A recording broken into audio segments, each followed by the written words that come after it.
Welcome to our channel. Today we how to withdraw contacts from Copper CRM detailed guide step by step clearly. To withdraw contacts from Copper CRM, first, log into your Copper account. Once logged in, navigate to the People section in the main menu. In the People section, you will see a list of all your contacts. Locate the contacts you wish to withdraw. You can use the search bar at the top to find specific contacts quickly. Select the contacts by clicking the checkbox next to their names.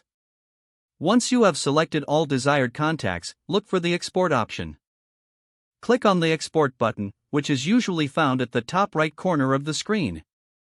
A pop-up window will appear, allowing you to choose the export format.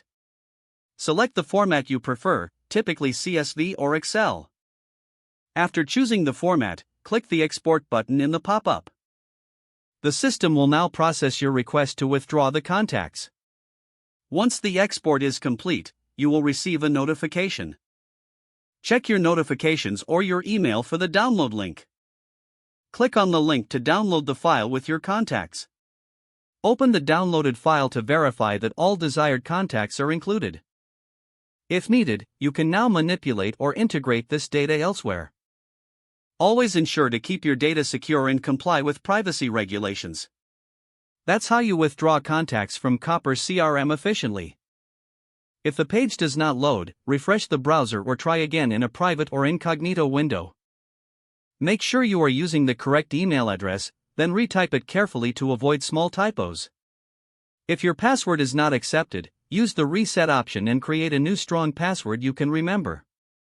Check your spam folder for verification or security emails, then complete any requested confirmation steps. Enable two-factor authentication if available to improve account security and reduce unauthorized access risk. After signing in, review your profile details so your contact information and settings are accurate and current. If you see an error message, note it down and try again after restarting your device and internet connection. Log out when you finish, especially on shared devices, to keep your account and payment information secure. If the page does not load, refresh the browser or try again in a private or incognito window. Don't forget to like this video and subscribe to our channel for more step-by-step tech guides.